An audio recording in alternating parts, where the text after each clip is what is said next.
Hey guys, I'm back again with another video on my coin collection. As you can see, I have quite a bit of stuff going on here. So, as opposed to making a video individually for each different thing, I'm going to kind of wrap up everything in one video. Especially because it's not really anything hugely significant. I just feel like it'd be better that way. Okay, so the first thing recently, so I think I made a video on this, but you guys know how I have a Jefferson nickel collection. Okay, and I actually started on a second Jefferson nickel collection. Well, since I essentially completed this one, I kind of started on this one, and then I got kind of burnt out, honestly, because the only real difference between this one and this one is the fact that this one has proofs, and all these proofs in here are easily obtainable. So what I did recently was I went and actually combined and upgraded every coin that I could manage to use from here into here. So now, besides these few little stragglers, which I've kept around, for now, this album, besides that, is just empty. So I'm going to keep it around. Maybe I'll pick it back up in the future. But, yeah, I think that's it for that. But I'll show you guys what I did with this other album here. So since I had a bunch of uncirculated nickels, I had a bunch of uncirculated and proof nickels. What I did was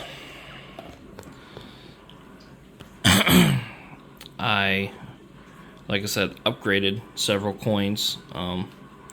Like this one here, this was a bit nicer. I took out and removed some of these here.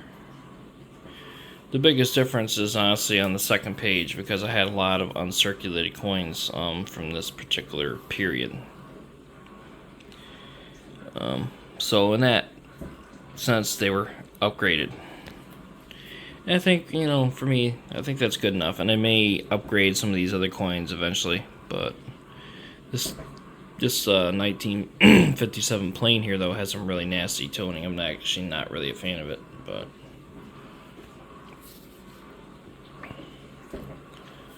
And I also upgraded some of these coins over here as well. As you can tell, they're not heavily circulated, but at least, like, for me, they look a little bit better than the ones I had in here. Other than that, I mean, the album is mostly the same. Besides that, and the difference at the end, I will show you guys exactly what I did. So what I did, I took all the proofs. Let me turn the camera up, right side up. Since I had a blank page,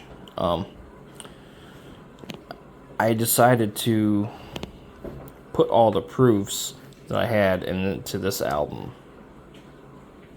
So that way, when I pick back, if I choose to pick back up in the future, I can. To me, I kind of consider, from my personal standpoint, I like to consider the proofs separate. Mostly because I kind of like it this way. I like how they all look together. And also, besides the Jefferson nickels, I don't really screw around much with proofs. I'm only really kind of gearing into this because my Jefferson nickel series, or set, whatever you want to call it, has evolved since I've been collecting them. And I used to try to collect all the proofs, but then I stopped. So, but yeah, I have this here. So basically, I'm gonna start around. This is a 57 proof. I'm gonna start around 56 or somewhere in there, and then I'm just gonna collect each one up until up until here, 2005. And I only have these right here because it kind of flows right with these. But I don't have all of them. I'll probably slowly collect them over time. My biggest caveat was, okay, I already have the whole Jefferson Nickel, business strike collection, and I have some of the proofs. What can I do to kind of circumvent this? So basically, I didn't really feel like completing another entire collection. I burnt out on that, so that's why I kind of decided to combine the two. And I know a lot of people that do that. Evidently, they'll kind of throw the proofs onto an extra page or whatever, or at least the ones that aren't available in the regular proof album, because not all these are in the proof album. Basically, like, the proofs in the actual proof album start like right here, 1971, and I have all these other ones, so most of these here are good, they're filled up. I don't have like what's this one? I don't have like the 62 proof, and I don't have the 56 proof. I may go a little bit before 56. I'm not really sure, because the lower you get in the 50s, the pricier they get.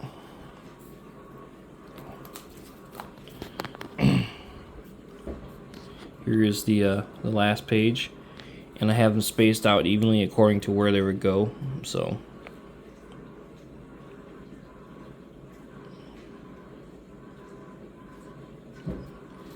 this is 79 type 1 and 2. And then, like I said, you just kind of go right on down the line. Like the 1980 would go here, the 81, and then the 81 type 2. I think that's what it is. How's that? Yeah, anyways, like I said, I have it kind of placed out correctly, and I'm just gonna slowly over time add the proofs into here, and that'll be that. So it may be after I get all the proofs together, maybe I might want to switch back over to the other album. I'm not entirely sure. So, but yeah, that's some of these proofs look really nice from the back. That's where I'm at with my Jefferson series, because I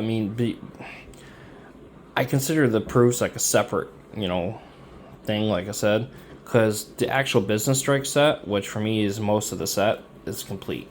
So like I said, I maybe somewhere down the line I'll upgrade a few of these here and there, make them look nice. So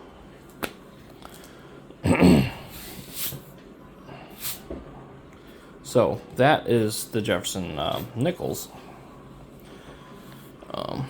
and these are actually all the nickels I pulled out. I'm gonna put them back in my account at my credit union, so it was a pretty decent amount worth. Yeah. Here's another little doohickey I got recently. I bought a new Buffalo nickel, a 1917 plain. It was an acid date one. And the seller's nice on eBay. He likes to throw in, I already have this one, but he likes to throw in, as you can see, bonus coins here. So that's pretty nice of him. Even though it looks, it's trashed, essentially. But hey, it's a free coin. It's always nice. So, so I've been thinking, since I've been looking through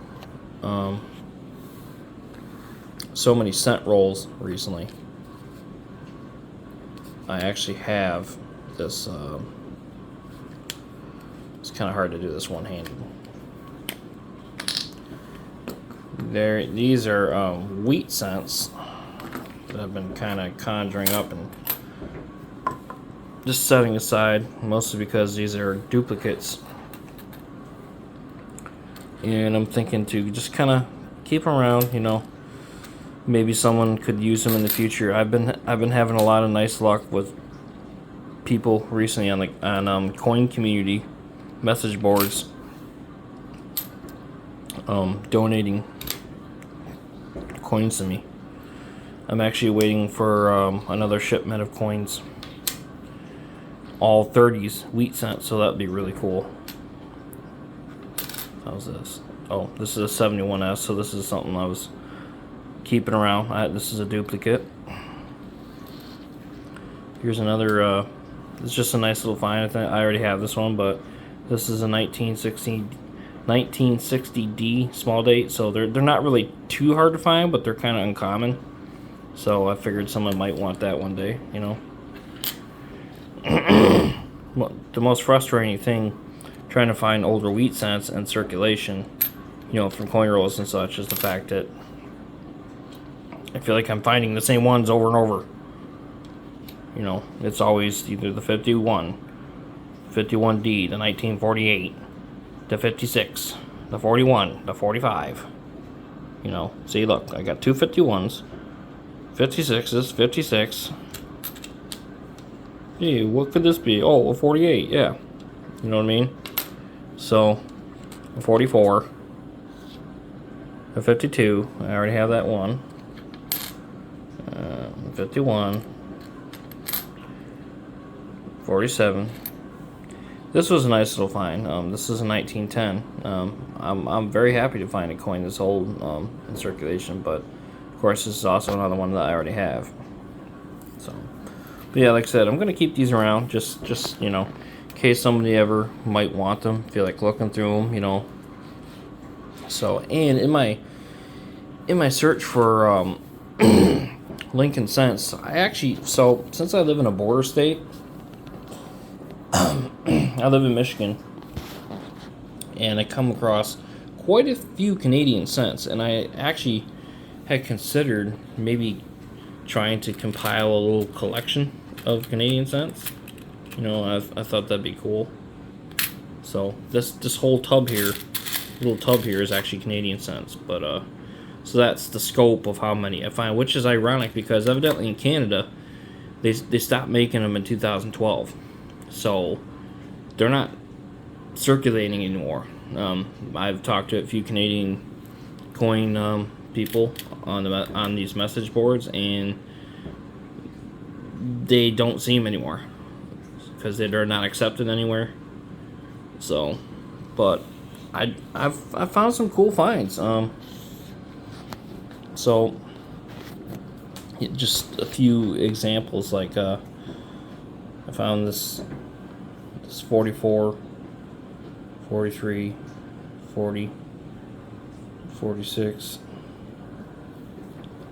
Found this beautiful 1965. Let's see if I can focus this better. Beautiful 1965. This is basically, from what I can tell, this is basically BU condition, if not close to it. Here's another really nice find. 79, 81, 99, and these are just some of my favorites that I found. So, but I'm not sure if I want to. I wouldn't even know how to really organize them. I could put them in a blank, like a blank Dansko album or something like that for cents. But I'm not sure what I want to do yet. If I even want to do it, I may just maybe keep some of these nice ones around. But yeah, because like I said, look, this is a shit ton.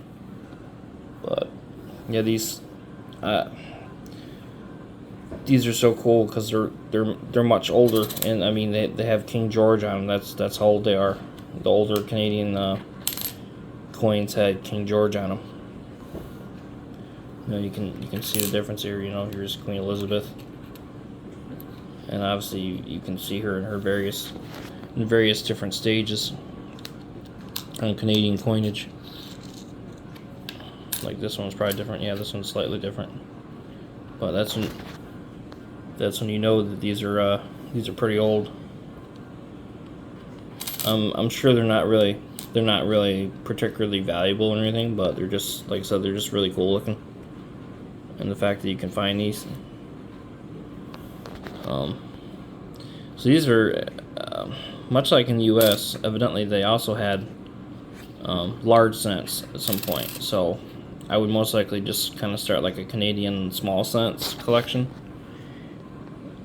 because I have no way of getting my hands on the large cents. So Yeah, like I said, I'm kind of mulling it over. I'm not really sure what I want to do. I thought it might be something different though. So evidently they do have a few varieties of different circulating coins, different minted coins. For the most part though, it seems like they have, for the most part, I just said that they only have like one minted each year, which is a little bit easier.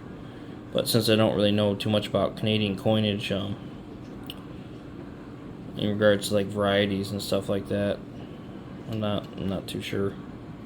But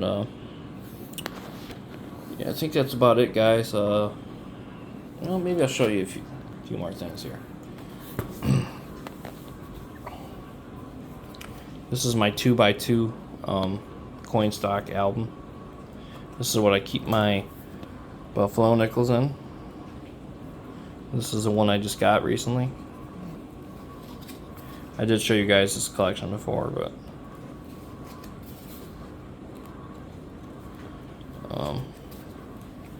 I do have a tiny collection of small dollars that I kind of started and it kind of fizzled out a little bit, mostly because I like finding my coins in circulation. It's a lot cheaper and, you know, less of a headache. These, I basically bought all these. Sorry about that. This is my tiny collection of Liberty nickels. I just got this one recently. Don't really have too many of them.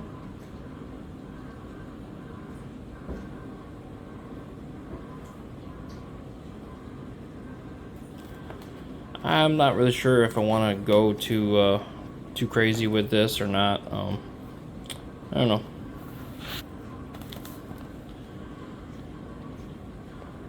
I definitely like the Buffalo nickels a lot more than if you're comparing super older nickels. So,